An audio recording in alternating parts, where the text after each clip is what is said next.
irmãos, olá, amigos. Que a graça e a paz de nosso Senhor Jesus Cristo sejam sobre nossas vidas neste dia, amém?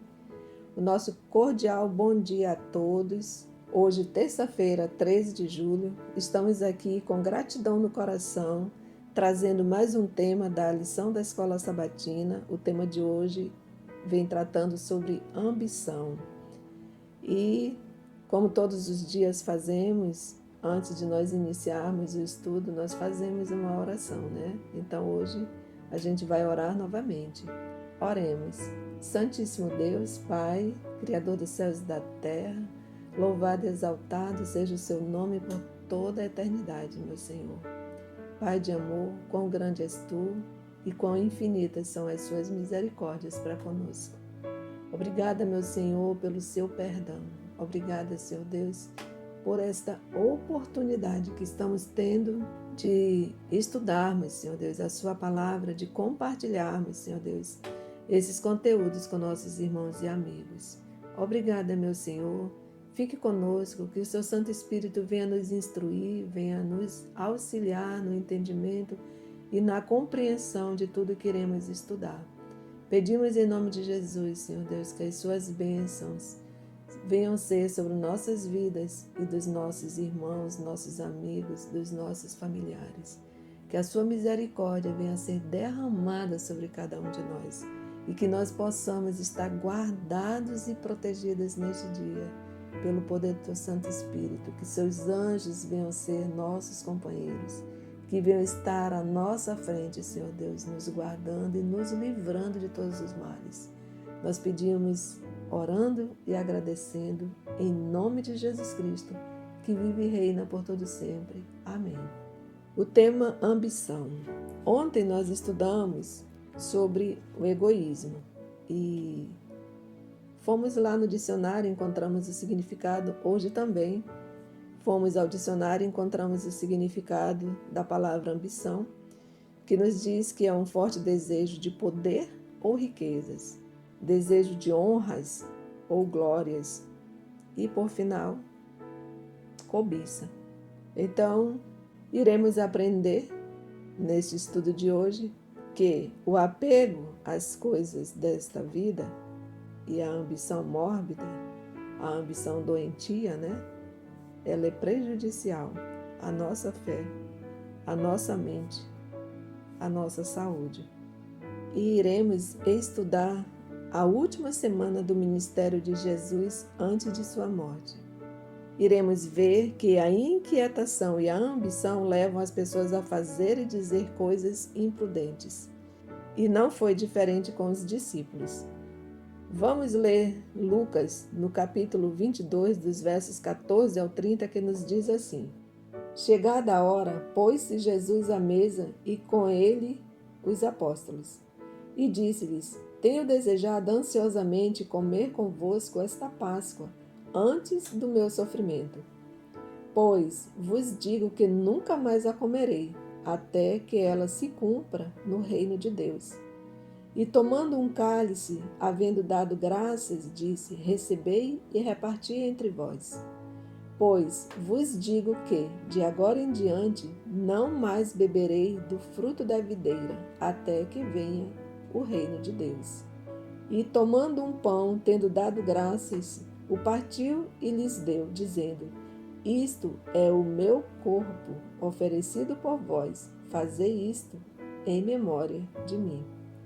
Semelhantemente, depois de cear, tomou o cálice, dizendo: Este é o cálice da nova aliança no meu sangue derramado em favor de vós. Todavia, a mão do traidor está comigo à mesa. Porque o Filho do Homem, na verdade, vai segundo o que está determinado. Mas ai daquele por intermédio de quem ele está sendo traído. Então começaram a indagar entre si quem seria dentre eles o que estava para fazer isto. Suscitaram também entre si uma discussão sobre qual deles parecia ser o maior. Mas Jesus lhes disse: Os reis dos povos dominam sobre eles, e os que exercem autoridade são chamados benfeitores. Mas vós não sois assim, Pelo contrário, o maior entre vós seja como o menor, e aquele que dirige seja como o que serve. Pois qual é o maior, quem está à mesa ou quem serve? Porventura não é quem está à mesa? Pois no meio de vós eu sou como quem serve. Vós sois os que tendes permanecido comigo nas minhas tentações. Assim como meu Pai me confiou um reino, eu vos-lo confio, para que comais e bebeis à minha mesa no meu reino, e vos assentareis em tronos para julgar as 12 tribos de Israel. Amém?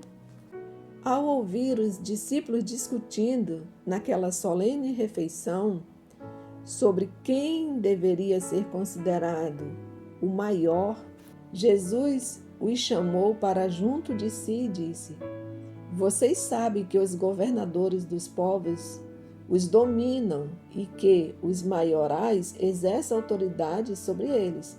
Mas entre vocês não será assim. Pelo contrário, quem quiser tornar-se grande entre vocês, que se coloque a serviço dos outros. E quem quiser ser o primeiro entre vocês, que seja servo de vocês, tal como o Filho do Homem, que não veio para ser servido, mas para servir e dar a sua vida em resgate por muitos.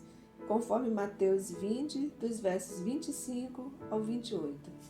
Os discípulos perderam o foco daquela ocasião e se concentraram na grandeza humana.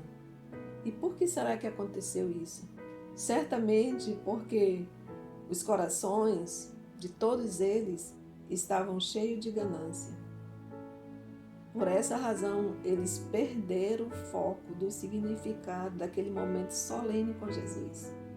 Apesar de eles terem convivido com Jesus, terem aprendido de Jesus, eles não entenderam muita coisa sobre o princípio do reino de Deus, que Jesus sempre ensinou a eles.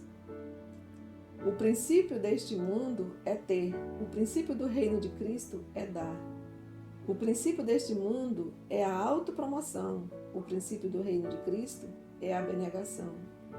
O princípio deste mundo é o foco em si mesmo, o princípio do reino de Cristo é o foco nos outros. Jesus sabia o que se passava na mente dos discípulos e tocou no cerne da vida cristã. No mundo, disse Jesus, é bem verdade que o grande homem é aquele que controla os demais. Ele é o mestre cuja ordem outros devem apressar-se a obedecer. Com apenas uma palavra, esse homem exige e sua menor necessidade será suprida. Lá fora, no mundo, estava o governador romano com seus trajes e séquito, o potentado oriental com seus escravos, o rico comerciante com seus servos e o proprietário de terras com suas propriedades. O mundo os considerava grandes, mas, na avaliação de Cristo, só o serviço é o emblema de grandeza que não consiste em ordenar aos outros que façam coisas por nós, mas em fazer para os outros. Essa é a revolução cristã. Aqui está a reversão completa dos padrões do mundo.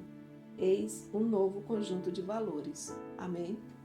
E quando pensamos sobre isso, percebemos que raramente discutimos sobre quem é o melhor na igreja, na família ou no local de trabalho, né? Assim, podemos até pensar muito sobre isso, mas quem de fato fala abertamente sobre esse assunto, né? E os discípulos, eles ficaram conversando entre si e eles não levaram ali a situação para Jesus, eles ficaram ali trocando ideias, né? E Jesus percebeu e o chamou para si, né? E essa situação não havia sido a primeira vez, né?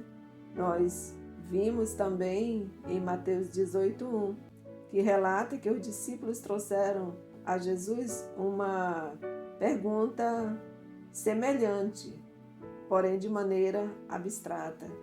Quem é o maior no reino dos céus? E a resposta de Cristo envolveu uma lição prática que vale para os nossos dias.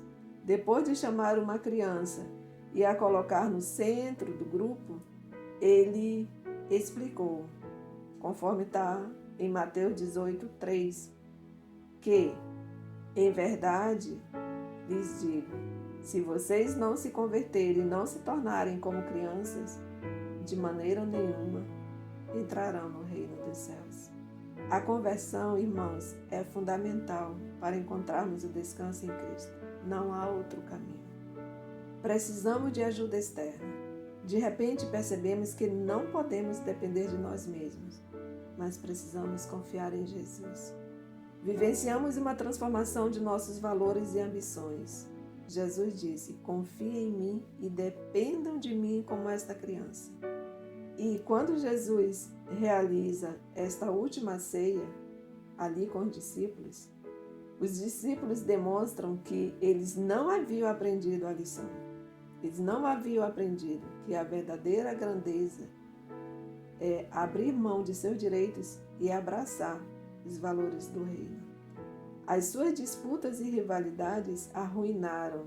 E como nós citamos no início da lição, onde a inquietação e a ambição levam as pessoas a fazer e dizer coisas imprudentes, os discípulos demonstraram ali, em suas disputas e rivalidades, o quanto eles foram imprudentes, pois eles arruinaram um momento de comunhão que jamais se repetiria. E quanto tempo, quantas oportunidades nós perdemos no convívio com os nossos amados por questões de ambição e disputa. Sempre o ego, querendo ser maior, do que o outro. E isso não é bom. Isso, infelizmente, não traz o melhor, que é o convívio, o relacionamento, Muito pelo contrário. Assim como os discípulos perderam a oportunidade de ter um relacionamento de significado naquele momento da ceia, nós também podemos perder muitas coisas quando nós focamos os nossos objetivos somente nas coisas materiais, na ambição de ter mais e mais. Os discípulos estiveram com Jesus durante anos, ministrando com ele e aprendendo aos seus pés. Que triste exemplo de como o coração humano é corrupto. Porém, aqui nós temos uma esperança que a gente avalia como o aspecto mais positivo de todos, que é a graça de Jesus Cristo. Apesar de toda a discussão patética ali entre os discípulos, Jesus não desistiu deles, os chamou para si e conversou com mansidão, explicando aonde deveria estar o foco deles. E chegamos ao final do estudo desta terça-feira, trazendo uma pergunta para a reflexão. Olhar para a cruz é um remédio contra o desejo de exaltação própria, do qual somos vítimas? Que possamos refletir sobre isso. E para encerrar o estudo, agradecendo pela companhia de todos, nós iremos fazer uma oração. Bondoso Deus, querido Pai, louvado e exaltado Senhor, seja o Teu nome para todo sempre. Pai querido, muito obrigada, Senhor, pela vida, pela saúde, pelo despertar, Senhor, a cada dia. Obrigada pela companhia de nossos irmãos, nossos amigos que estudam conosco. Obrigada, Senhor, porque o Senhor nos dá força para que continuemos firmes nesse propósito. Muito obrigada, Senhor. Que Tuas bênçãos, Senhor, sejam derramadas sobre nossas vidas e a vida de nossos irmãos e amigos. Nos ajude, Senhor, para que a ambição não faça parte, Senhor, de nossas vidas, Pai. Dai-nos um dia na Tua companhia, Senhor, na Tua presença. São bênçãos que te pedimos e te agradecemos em nome de Jesus. Amém, Senhor.